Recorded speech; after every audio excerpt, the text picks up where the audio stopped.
वालेकुम स्टूडेंट्स, मैं हूं आपकी टीचर मिस उज़मा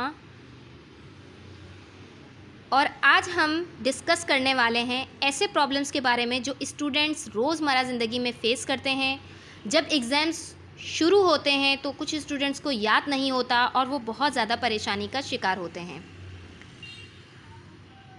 अच्छा, वजह क्या होती है कि स्टूडेंट्स को याद क्यों नहीं होता? ठीक है, आज हम फाइंड आउट करेंगे इसके रीज़न्स कि प्रॉब्लम क्या है, क्यों नहीं याद होता और उसके सॉल्यूशन के ऊपर भी बात करेंगे। ठीक है, पहली बात तो ये कि ये प्रॉब्लम उस सूरत में पेश आ सकता है जब दौरान लेक्चर आपका दिमाग मेंटली तौर पर प्रेजेंट ना हो। ठीक है, ऐसा कब होता है? जैसे क्लास में आप बैठे हुए हैं, मेंटली तौर पर आप एब्सेंट हैं क्लास में, आपका जहन कुछ और सोच रहा है, आप टीचर की बात सुन रहे हैं, नहीं सुन रहे, लग तो रहा है कि सुन रहे हैं लेकिन नहीं सुन रहे होते, वैसे ही हाँ हमें हाँ मिला रहे होते हैं और आपका जहन मुख्तलिफ सोचों का शिकार हो रहा होता है। आपका जहन पढ़ाई की तरफ मगलूब नहीं होता, आपके सर पे टेंशन सवार होती है, आप ये सोच रहे होते हैं कि अभी यार अभी ये वाला काम भी करना है, अभी ये वाला काम करना है, पता नहीं उसने क्या किया होगा। जहन में मतलब आपका जहन जो है मुख्तलिफ़ बातों की तरफ मुंतशिर हुआ होता है। बहुत ज़्यादा बातें, बहुत ज़्यादा ख़यालात आपके माइंड में होते हैं जिसकी वजह से आप मेंटली तौर पर क्लास में गैर हाज़िर होते हैं।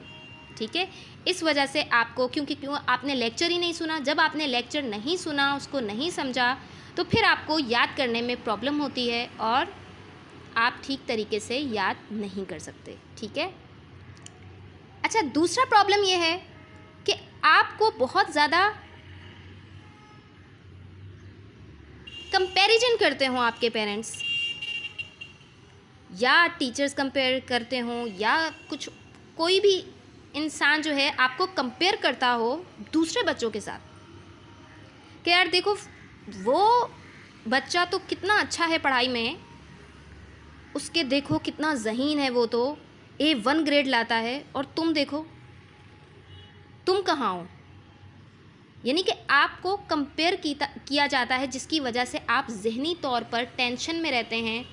मुकाबले की आपके अंदर एक टेंशन होती है कि यार मैं किस तरह से पढ़ूं, मैं किस तरह से करूं, तो आप जो है वो एहसास कमतरी का शिकार हो जाते हैं आहिस्ता आहिस्ता और आपसे पढ़ा नहीं जाता।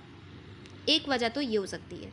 ठीक है, अच्छा, इसके अलावा एक और वजह जो है वो इस तरह से भी हो सकती है कि हो सकता है आपके साथ कोई ऐसा हादसा पेश आ गया हो जिसकी वजह से आपकी पढ़ाई में दिल न लगता हो। जैसे ऐसा होता है कभी कि कोई बहुत अपना इस दुनिया से चला जाता है तो भी पढ़ने का दिल नहीं चाहता है।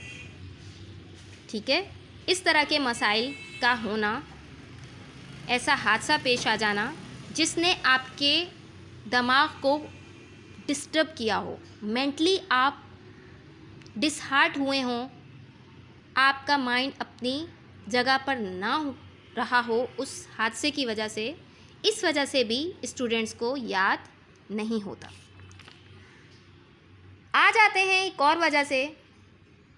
एक और वजह क्या हो सकती है कि आप माशाल्लाह ज़हीन भी हैं, पढ़ना भी चाहते हैं, लेकिन आपको टीचर ऐसा मुयस्सर नहीं है, टीचर ही ऐसा नहीं है कि उसकी बात, टीचर की बात आपको समझ में आती हो। ठीक है, टीचर का वे ऑफ टीचिंग आपकी समझ से बालातर हो, आप अपने टीचर की बात को ना समझ पाते हो। ठीक है, इसके अलावा एक ये हो सकता है कि आपका पढ़ाई में इंटरेस्ट ही नहीं है, पढ़ाई में इंटरेस्ट ही नहीं है और अम्मी अबू ने ज़बरदस्ती आपको स्कूल में डाल दिया है और कहा कि नहीं बेटा आप पढ़ें, आप पढ़ें और पढ़ें, जबकि आपका इंटरेस्ट है कि आप एक कारोबारी जहन रखते हैं, आप किसी चीज़ के शौकीन हैं, खेल के शौकीन हैं, आप इस बात का शौक़ रखते हैं कि यार मैं बड़ा होकर ट्रक चलाऊं, इस टाइप के शौक़ हैं आपके, या कोई और आर्ट में आपको दिलचस्पी है। एक वजह तो ये हो सकती है। और लास्ट वजह जो समझ में आती है वो ये है कि पूरा साल तो तमाम स्टूडेंट्स नहीं पढ़ते, लेकिन जैसे ही एग्ज़ाम शुरू होते हैं, उनके सर पे टेंशन सवार हो जाती है, बहुत सा काम इकट्ठा हो जाता है। जब इकट्ठा हो जाता है तो वो बहुत ज़्यादा टेंशन लेते हैं, जिसकी वजह से वो याद नहीं कर पाते। जहन पर बहुत ज़्यादा दबाव हो जाता है, जिसकी वजह से क्या होता है, वो याद नहीं कर पाते। ठीक है, ये तो थे कुछ मसाइल जो मैंने आपके साथ डिस्कस किए। इसके अलावा भी हो सकते हैं, अगर इसके अलावा हैं तो आप मुझे बता दीजिएगा। मोस्टली स्टूडेंट के साथ ऐसे ही मसाइल होते हैं। अच्छा, अब बात कर लेते हैं इनके हल के ऊपर कि इसका हल क्या है। कि अगर ऐसा हो रहा है कि भाई हमारा लेक्चर के दौरान ज़हन नहीं काम कर रहा, हमारा ज़हन मुंतशिर है, हमें ख़यालात आ रहे हैं, हम मेंटली तौर पर गैर हाजिर हैं, हमारे सर के ऊपर घरेलू जिम्मेदारियों का बोझ इतना ज़्यादा है, काम का बोझ इतना ज़्यादा है कि घरेलू जिम्मेदारियों के बोझ से मुराद ये है कि आपको बहुत ज़्यादा काम आपके पेरेंट्स ने दे दिया हो। अभी आप सोचें, जैसे मैं सोचूं कि भाई अभी मुझे बर्तन भी धोने हैं, अभी मुझे खाना बनाना है, अभी मुझे बच्चों को देखना है, अभी मुझे ये करना है, अभी मुझे ये करना है। ठीक है, तो बहुत सारी जिम्मेदारियां, उसके मुतालिक सोचना, और कि दिल ना लगना, कोई हादसा पेश आ जाना। अच्छा, इन सब रीज़न्स का, जितने रीज़न अभी मैंने बोले, ये जो 4 से 5 रीज़न हैं जिनकी अभी मैंने बात की कि हमारा ज़हन काम नहीं करता, हम गैर हाजिर रहते हैं। ठीक है, ज़हन मुख्तलिफ़ सोचों में बटा हुआ है, हमारा कोई हादसा पेश आ गया है जिसकी वजह से हमारा अपना कोई हमसे जुदा हो गया, जिसकी वजह से हमारा पढ़ाई में दिल नहीं लग रहा है, हम मेंटली तौर पर बहुत डिसहार्ट हो गए हैं, लोग हमें कंपैरिजन का निशाना बना रहे हैं, हम क्या करें? तो करना आपको कुछ यूँ है कि सबसे पहले आपको इस बात को समझना है। देखिए, मेरी बात गौर से सुनिएगा, बहुत अहम बात है कि सबसे पहले हमें इस बात को समझना है कि देखिए, मेरे पास वक्त नहीं है। अभी जो वक्त है, अभी जो मैं काम कर रही हूँ, वो मेरे लिए बहुत ज़्यादा इम्पोर्टेंट है। अभी जो मैं काम कर रही हूँ वही मेरे लिए अहम है। मैं किसी और काम के बारे में नहीं सोचूं, सोचे तो खुद ही आ जाती हैं, है ना। लेकिन अगर मैं इस बात को समझ जाऊं कि ये काम जो अभी है मेरा, ये जो वक्त है अभी मेरा, यही मेरे लिए इम्पोर्टेंट है। कैसे मैं इस बात को समझूंगी? अरे भाई, मुझे क्या पता कि अभी मैं ये सोच रही हूँ कि अरे भाई मैं जाऊँगी, अभी मैं ये काम करूँगी, अगला सांस ही ना आए, भाई मैं क्या करूँ? मेरे लिए तो अहम ये चीज़ है, मेरे लिए तो अहम आज का दिन है, अभी का वक्त है, अभी का। मुझे तो पता ही नहीं 1 सेकंड के बाद क्या हो जाएगा, नहीं मालूम ना।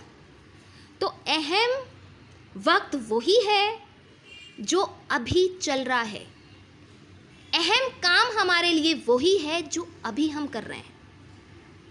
ठीक है, इस बात को समझने की बहुत ज़रूरत है कि अहम काम कौन सा है जो अभी हम कर रहे हैं, मेरे लिए यही अहम है। बाकी सबको कर दें साइड पे, और कुछ अहम नहीं है। न बर्तन धोना अहम है, न काम करना अहम है, ठीक है, न बच्चे संभालना अहम है। अहम क्या है? इस टाइम पर मैं आपके बारे में सोच रही हूँ, वीडियो बना रही हूँ, तो मेरे लिए अहम काम क्या हो गया? यही हो गया। ठीक है, अगर मेरा ज़हन मुंतशिर होगा, मैं दूसरे कामों की तरफ सोचूंगी, तो क्या होगा?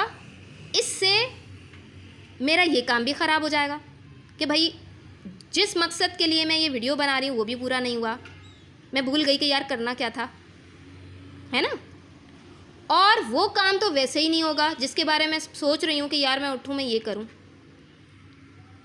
सही है, तो यानी कि ये काम तो हमारे रह जाएंगे, ना वो काम हुआ ना ये काम हुआ, तो फ़ायदा क्या हुआ? अरे भाई, जिस काम का फ़ायदा ही नहीं है वो काम हमें करना ही नहीं है। हमेशा वो काम चूज़ करें जिसमें आपको फ़ायदा हो।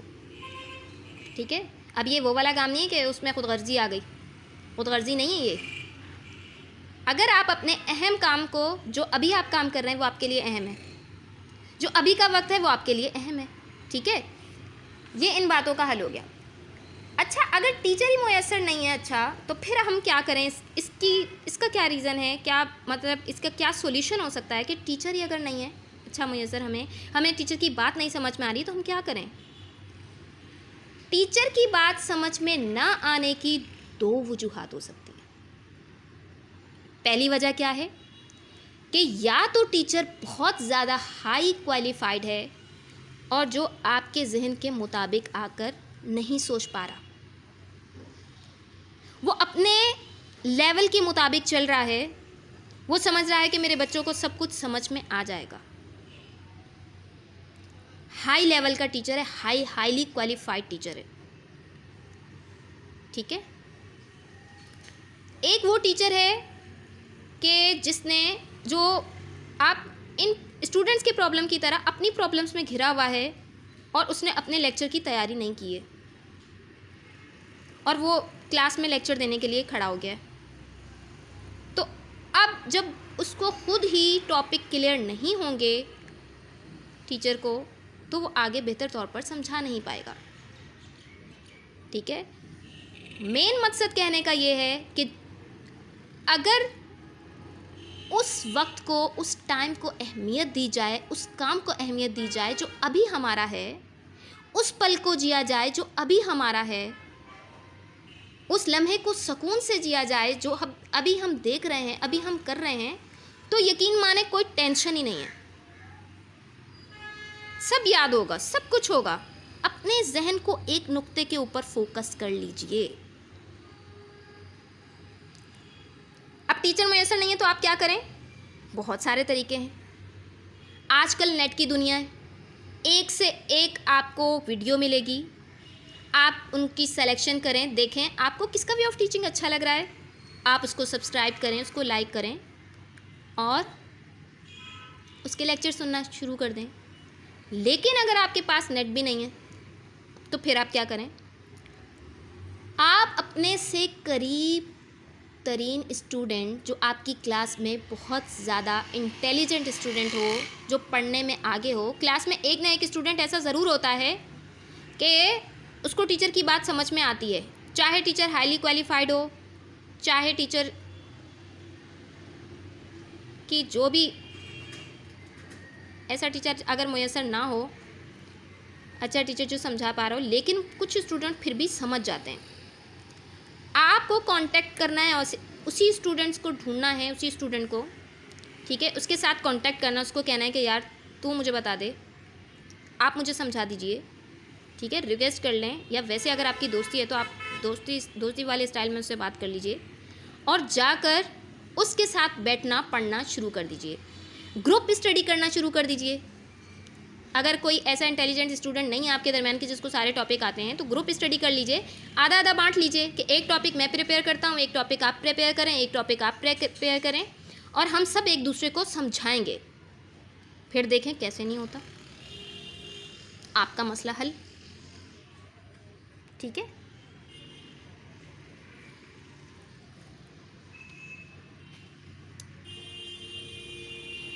आई होप सो कि आप लोगों को मेरी ये बात समझ में आ गई होगी, जिन बातों के ऊपर आज हमने फोकस किया, जो बातें मैंने आपको समझाना चाहिए। आई होप सो कि आप मेरी इन बातों को समझ चुके होंगे। अगर मज़ीद कोई आपके जहन में क्वेश्चन हो तो हमें उसके मुतालिक आगाह कीजिएगा, ठीक है। और लास्ट का पॉइंट एक रह गया है जो मैं आपको बताना चाहूँगी। ये जो पूरा साल हम लोगों ने स्टूडेंट्स के बात की है कि पूरा साल पढ़ते नहीं हैं और फिर ये इसी के अंदर आ जाएगा, ठीक है ना, ग्रुप स्टडी में, कि अगर आप अपनी ग्रुप स्टडी को बेहतर बनाते हैं, इंटरनेट लेते हैं, तो आपको किसी टेंशन की ज़रूरत नहीं है, ठीक है। मुझे दीजिए इजाज़त, फिर मिलेंगे इंशाअल्लाह। अल्लाह हाफिज़।